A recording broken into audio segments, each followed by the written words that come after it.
একটা ছেলে বলো, ভাই আল্লাহ দোহাই, এই মুসলমানের বাচ্চা, যদি মার পবিত্র দুধ খেয়ে থাকো, বলো তোমার আল্লাহ তাআলা নামাজ পড়ার যোগ্যতা তোমার শরীরের মধ্যে দেয় নাই? তাহলে বেঈমান নামাজ পড়ো না কেন? কেন নামাজ পড়ো না? আমি দাঁড় করে এখানে তো অসংখ্য ছেলে এখানে আছো, এখন চেহারা দেখলে বোঝা যায় তোমার ওই চেহারার মধ্যে তো হাইওয়ান আর জানোয়ারের চেহারা। যেই হাইওয়ান আল্লাহকে সেজদা করে না। আজকের এশার নামাজ পড়ো নাই, আজকের মাগরিব এক ওয়াক্ত নামাজ পড়ো নাই, এমন অসভ্য জঙ্গলি এখানেও তো বসে আছো। বেহায়া, লজ্জা করে না? কেমনে ঘুমাইবি বেটা? নামাজ না পড়ে যদি ঘুমাও, ফেরেশতা যদি একটা লাথি মারে, ফেরেশতা যদি একটা লাথি মারে, ফজরের নামাজ না পড়ে যে ঘুমাও, ফেরেশতা যদি একটা ঘুমের মধ্যে রেখে লাথি দেন। ফেরেশতা ঘুমের মধ্যে রাইখা কোনো জাতিকে ধ্বংস করে নাই? কথা বলেন না কেন? ঘুমের মধ্যে রাইখা কোনো জাতিকে ধ্বংস করছে কিনা? কওমে লূতকে ঘুমের মধ্যে রাইখা ধ্বংস করছে, কওমে সামুদকে, কওমে সালেহকে, কওমে শুআইবকে, এই চারটা জাতিকে আল্লাহ তাআলা ঘুমের মধ্যে রাইখাই শেষ করেছে। আল্লাহ আমাদেরকে মাফ করে দেন। আমার কথা রাগ করো না ভাই, উদ্দেশ্য তোমার লগে কোনো ঝগড়া করা না, আমি কোনো কাজে লাগছি না, ঠিক কিনা বলেন না কেন? মাকসাদ কি আপনাদের লগে আমার ঝগড়া? দীর্ঘ 20টা বছরের বেশি হবে, আজ থেকে 20 বছরের উপরে হবে এই জমিনে আমার আশা দেওয়া।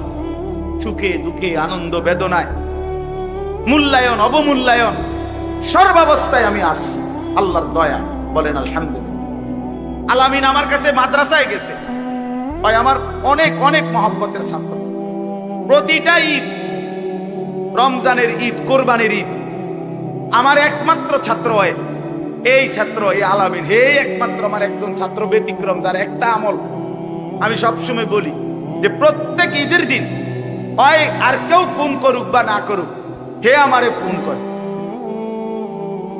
ভালো আছেন নিউজ, আজিব, এটা তার সবসময় আমল। বহুদিন যাবত আমি দেখছি। আল্লাহ তাআলা উত্তম বিনিময় দান করেন। দিনের পর দিন, বছরের পর বছর শুনলাম, অথচ কিছুই আমি উপলব্ধি করলাম না। এটা ইনসাফ না। আল্লাহর কথা মানুষের পরিবর্তনের জন্য, এই কোরআনের কথাগুলো আমাদের জিন্দেগি বদলাবার জন্য। মসজিদে জুমার নামাজে প্রত্যেক জুমায় বয়ান হয়, এক বছরে 52 সপ্তাহ। চিন্তা করে দেখেন, একটি বছরে 52 সপ্তাহ, তাহলে 52 সপ্তাহ ইমাম সাহেব আপনাদের জন্য নসিহত করে। এইভাবে যদি 30 বছর 40 বছর ধরে শুনে থাকেন, তাহলে আজকে কতদিন ধরে আল্লাহর কথা শুনতেছেন? বছরে 52, তো এভাবে 40 বছর, এভাবে 30 বছর, এভাবে 50 বছর। অথচ এত লম্বা সময় আল্লাহর কথা শুনবার পরেও এখনো মিথ্যা বলা ছাড়তে পারলেন না। এত লম্বা সময় আল্লাহর কথা বলা শুনবার পরেও বিড়ি সিগারেট খাওয়ার অভ্যাসটা ছাড়তে পারলেন না। এত লম্বা সময় আল্লাহর কথা শুনবার পরেও চা দোকানের আড্ডা বন্ধ করতে পারলেন না। নাচ গান দেখা, টেলিভিশন দেখা ছাড়তে পারলেন না। তো কখন ছাড়বেন না? সময় হবে কখন? এক মুসলমান বাঁচে কয় বছর? হায়াত তো একেবারেই ছোট্ট, সংক্ষিপ্ত হায়াত। তো সেখানে আমি যদি আখিরাতের কোনো প্রস্তুতি না নেই, তো সময় হবে কখন? তো মূল কারণ কি? মূল কারণ হলো গাফলত, এই খামখেয়ালি ভাব। ইমাম সাহেবের কথা বলে, বয়স্ক মাঝ বয়সী কিছু মুসল্লি আছে, এই বসে বসে জিমায়, মসজিদে বসে বসে জুরায়। আর কিছু ছেলে পেলে আছে, তোমরা শুধু শুধু দুষ্টামি করো, মসজিদে বসে কথাবার্তা, ঠেলাঠেলি, ধাক্কা ধাক্কি। আরে ভাইয়া, একজন মানুষ কতক্ষণ দুষ্টামি করে? মস্কারি, ইয়ারকি, পাত্রামি কতক্ষণ? আমরা মুসলমান, আমাদের আল্লাহ আছেন, আমাদের রসুল আছেন, আমাদের কোরআন আছে, আমাদের ইসলাম আছে। আমাদের জিন্দেগি লাগাম ছাড়া না। লাগাম ছাড়া হাইওয়ান জানোয়ারের জীবনই যদি হতো, তো আল্লাহ তাআলা আমাদেরকে মানুষ মুসলমান বানাইতেন। মুসলমান বানাইছেনই আল্লাহ তাআলা একটা মহৎ উদ্দেশ্যে। একটি উদ্দেশ্য। প্রতিটা মানুষকে আল্লাহ তাআলা উদ্দেশ্য নিয়ে বানাইছে। আফাহাসিবতুম আন্নামা খালাকনাকুম আবাসান।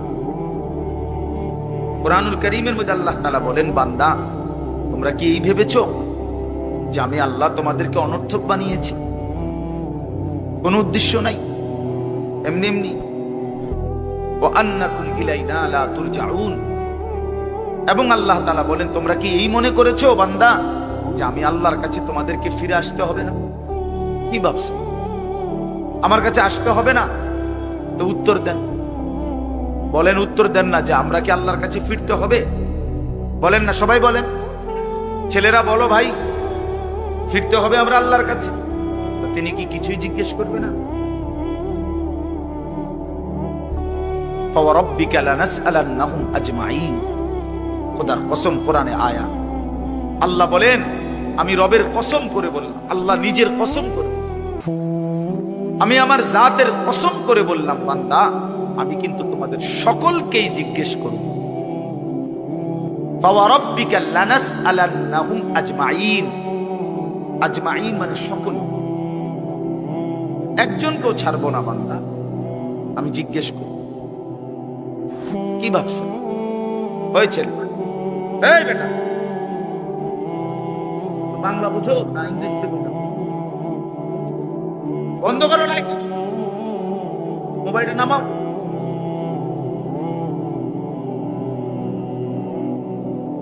তো আল্লাহ তাআলা বলছেন, ভাই ছেলেরা তোমরাও শোনো, ভাই তোমার কল্যাণের জন্য বলতেছি। আল্লাহ তাআলা বলেন, বান্দা আমি কিন্তু জিজ্ঞেস করবো, একটা সেকেন্ড, একটা নিঃশ্বাস আমার হিসাব থেকে বাদ যাবে। লাকাদ আহসাহুম ওয়া আদ্দাহুম আদ্দা। আল্লাহ তাআলা বলেন, আমি তোমাদেরকে বেষ্টন করে আছি এবং তোমাদের পুরা জিন্দেগি গুনে গুনে রাখছি, গুনে গুনে। হাসি কয়টা, কান্না কয়টা, নিঃশ্বাস কয়টা, হাঁটা কয়টা, চলা কয়টা, হাত নাড়াইছো কয়বার, আল্লাহ বলেন আমার হিসাব আছে। মা তাসকুতু মিন ওয়ারাকাতিন ইল্লা ইয়ালামুহা। আল্লাহ তাআলা বলেন, জমিনে যদি একটা পাতাও পড়ে আল্লাহ জানে, কোন গাছের কোন পাতাটা পড়ছে, জানে কিনা আল্লাহ? লাহু মা ফিস সামাওয়াতি ওয়া মা ফিল আরদ ওয়া মা বাইনাহুমা ওয়া মা তাহতাস সারা। আল্লাহ বলেন, সাত আসমানে যা আমার, সাত জমিনে যা তাও আমার, আসমান ও জমিনের মাঝখানে যা তাও আমার, সাত তবক জমিনের নিচে যা তাও আমার। এই জন্য দোস্ত আমার, বন্ধু আমার, বাপ আমার, ভাই আমার, পর্দার আড়ালের মায়েরাও, আমার জন্য, আপনাদের জন্য, আমরা সবাই এটা বোঝা দরকার। আমাদের জিন্দেগির এক সেকেন্ড ফালতু না।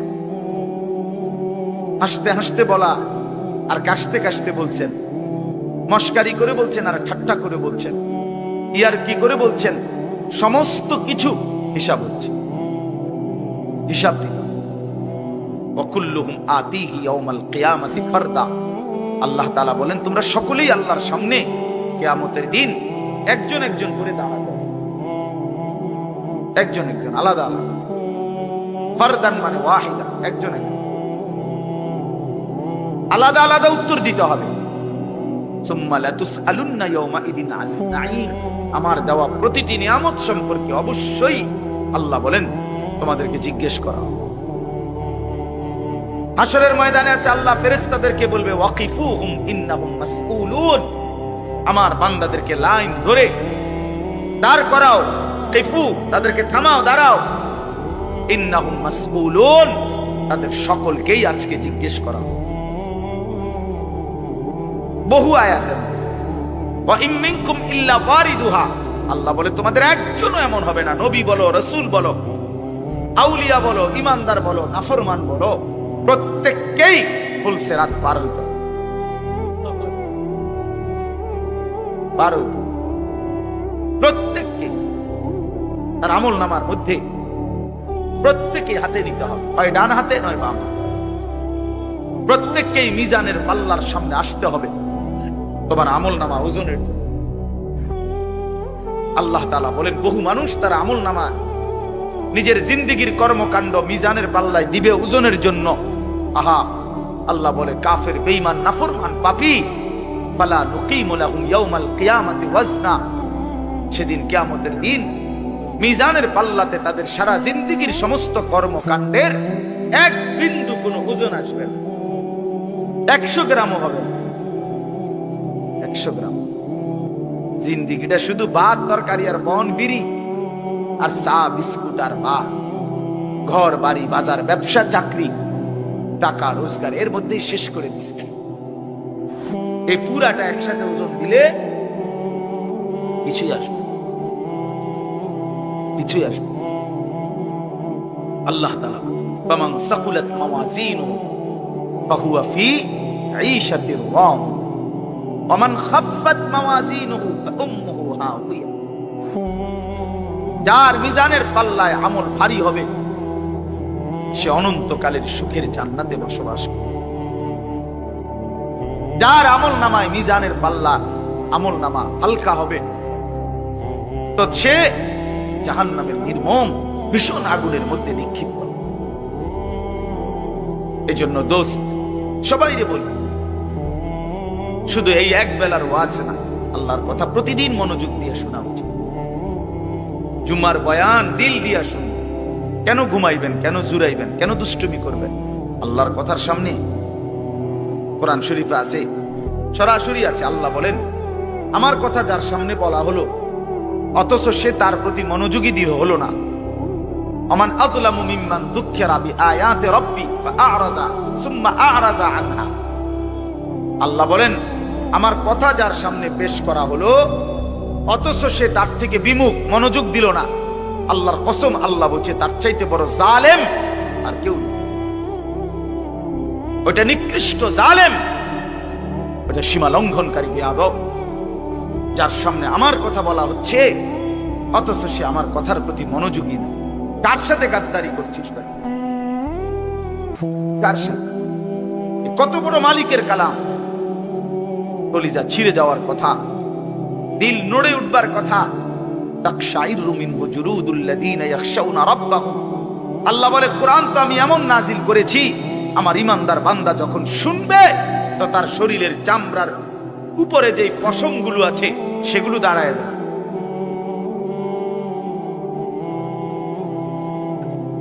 বুঝছেন? এই জন্য বাপ আমার, বন্ধু আমার, এতক্ষণ লাগাই আপনাদেরকে এই কথাটাই বুঝাইতে চেষ্টা করলাম। আজকের জন্য না, জিন্দেগি পরিবর্তনের জন্য আল্লাহর কথা দিল দিয়ে শুনতে হয়। ছোট হুজুর বড় হুজুর কোনো কথা না, আপনাদের গ্রামের হুজুর আর বাইরের হুজুর কোনো কথা না। আমিও গ্রামেরই, আমি কোনো মাটির তলের থেকে আসি নাই, চাঁদের দেশ থেকে আসি নাই, ঠিক কিনা বলেন না? আমিও এক গ্রামের সন্তান, তো আলামিনও এক গ্রামের সন্তান, মৌলানা ইয়াহিয়াও এক গ্রামের সন্তান, হুজুর এক গ্রামের সন্তান। তাহলে স্থানীয় না দূরের এটা কোনো কথা না, প্রধান বক্তা না বিশেষ বক্তা এগুলো কোনো কথা না, সকালে বলছে না আসরের পরে বলছে এগুলো কোনো কথা। রাত 10টা বাজে ওয়াজ করলে উনি প্রধান বক্তা, আর আসরের পরে বয়ান করলে উনি সামান্য বক্তা। এই সিদ্ধান্ত কে দিল বলো? কথা এটা কেমনে ফয়সালা হইল? মাগরিবের পরে ওয়াজ করলে উনি বিশেষ বক্তা, তো নবী সাল্লাল্লাহু আলাইহি সাল্লাম কোনোদিন মাগরিবের পরে বয়ান করে নাই, কথা বলেন না? ফজরের পরে বলে নাই তো আচ্ছা, এটা কোনো বিষয় না, এগুলো ধোঁকা। এই প্রধান বক্তা, বিশেষ বক্তা, অল্প বক্তা, সামান্য বক্তা, সাংঘাতিক বক্তা, ভয়ঙ্কর বক্তা, সিরিয়াস বক্তা, উড়াধুরা বক্তা, এগুলো ধোঁকা। বরং আল্লাহর কথা যিনি বলেন, যখনই বলেন তিনিই দামি। আপনার এলাকার হুজুর বললেও দামি, দূরের হুজুর বললেও কি, আপনার মসজিদের ইমাম বললেও দামি, অন্য মসজিদের হুজুর বললেও দামি। এই জন্য এটা গুরুত্বপূর্ণ। এটা যদি আপনি দিলে বসান তাহলে মাখলুক থেকে নজর সরু। ব্যক্তির মোহর কোনো বিষয় না, জনপ্রিয়তা কোনো বিষয় না, আল্লাহর ইচ্ছা। আল্লাহ কখনো কাউকে 1000 মানুষের জন্য কবুল করে, কেউ 100 জনের সামনে বলে, কেউ 1 জনের সামনে